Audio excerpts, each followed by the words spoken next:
So, the consoles are going down in price. I mean, you know, they're starting to look like a really good deal, especially if you're contemplating whether to get a PC or an next-gen console. But, if you're willing to spend £400 and you're asking yourself the question, can a £400 PC run ultra settings above 60 FPS for a good amount of time before I need to upgrade? And to answer it plainly, yes, it can. And, here's how.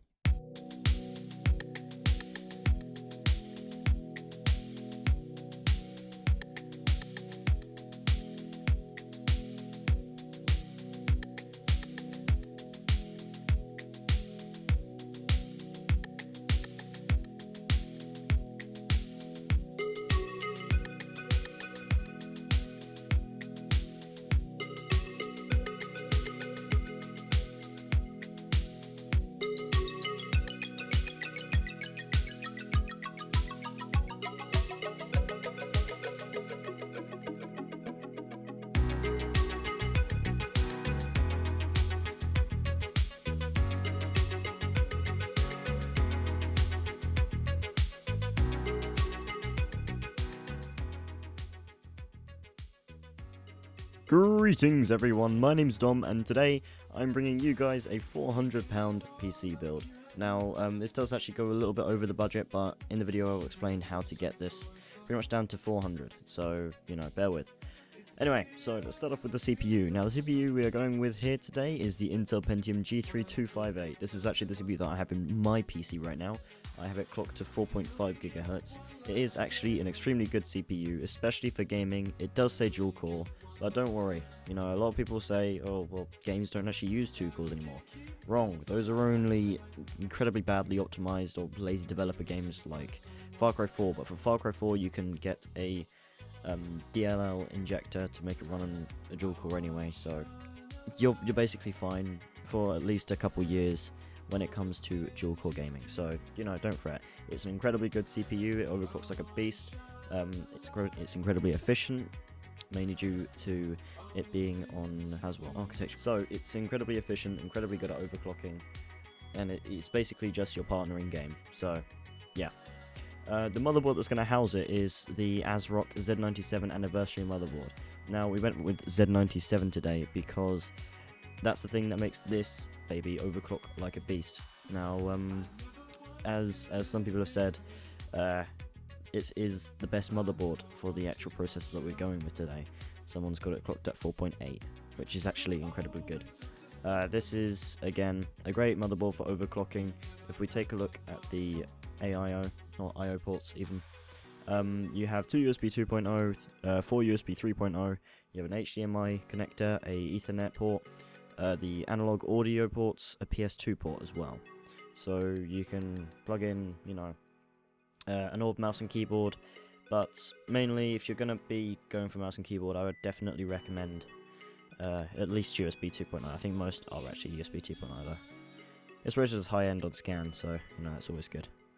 But anyway, yeah, it has all the features that you could ever possibly want, and it does have PCIe 16X, which means full bandwidth for higher end cards, which leaves upgradability to a 980, 970, 980 Ti. Although when you're going to get into, like, I think it's 980 or 970, that starts to get a little bit of a bottleneck from this CPU. So if you can overclock it more, which is good, because if we go with this motherboard, then it leaves you room to upgrade to either an i5 or an i7 if you want to go for editor build. Anyway, the RAM we're going for today is the Mushkin Redline. Now, this RAM's actually really good right now. It's 2400 MHz, which is insane. The CAS latencies are really good. It's non-ECC, so that's pretty much geared for gaming, and it's just good. It's 8 gig in total, and it's probably the best you'll get for the price, the best you'll ever see, really. So bargain to buy. It's from CCL, which apparently is a good company, so hey. Now, moving on to our graphics card. This is what I mentioned before, where you would be saving a little bit of money to even that down to £400. Now, you can buy this model for 170. It does go lower than this. I have seen it go to about 140 on Amazon. So, you know, do keep your eye out. But this is actually the card that I have. It's an insanely good card. It overclocks really well. It overvolts really well as well.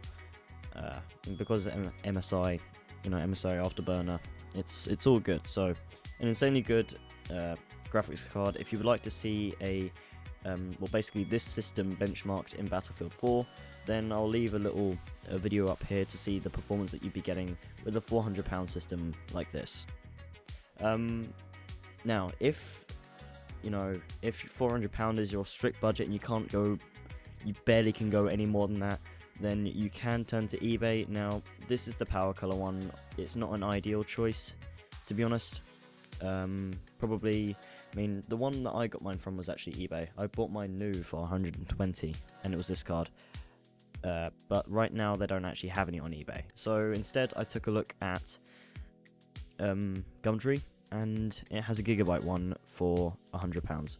So you could definitely round off to less than £400, which is really good. So if you want to go for that, obviously you're gonna have to. It does have 2 years warranty left, which is good. So if there's any issues, you can always just send it back and get it repaired. So £100 for this GPU is seriously good. Now, the hard drive, which is going to be storing your games, your operating system, whatnot, is the Western Digital Caviar Blue. It is 500 gigabytes, which sort of suits our budget. It's pretty cheap right now, £23. So, yeah, if you're going to look for a hard drive, look no more. It's a really good hard drive. It's fast, and it's actually good for recording if you are into that. Now, our power supply. Now, you should never cheap out on the power supply. If you've been looking for around a lot of videos and stuff, you will hear this quite a lot. You cannot cheap out on your power supply, which is why I have gone with the Corsair CXM 600 watt. Now, the N stands for modular, or actually semi-modular, which is actually really good. So all the necessary cables are attached to the PSU, sorry, like the 24-pin ATX and the 8-pin 8-pin CPU power. Yeah, that's what it is. And then you have a few more for graphics cards and whatnot. So 600 watts is more than enough, especially if you want to upgrade to say a 970 or a 980. I believe they recommend a 600 watt power supply, so you're fine there. However, if you want to go SLI, for AMD I would recommend 850, and for Nvidia I would recommend a 750, but 750 isn't actually that much more expensive. It's £75. Although if you can, you're going for a 750 watt. Try and get the EVGA Supernova 750 watt G2, which is one that I have. I got mine for 70 quid actually, which wasn't too bad. Now, the case to house all of our components in is the BitFenix Neos. It's an ATX tower, and it is actually a really nice case. I believe you can get a windowed one, but I don't know why I didn't actually go for that one here. Anyway, you can get a windowed one. It might be the Comrade actually. They're essentially exactly the same case. This case is actually really good. It has cable management holes, so you can do it behind the motherboard plate. It has 3 5¼ inch disc bays or whatever you want. So actually, you might be able to put you can put anything in there. So disc trays and stuff. You don't really need them anymore. But if you wanted to get a disk drive, then it would fit in there. So that around about does it. Again, £435 for everything brand new to buy. But you can, as I said before, get it for much cheaper if you go for a better option. I think this card is actually better than the MSI one. I'm not sure how it runs and overclocks, but again, link to my video, test out the system, in the description. If you want to find out more, then just hit me up with a comment, because I have a good amount of experience with a lot of the items here.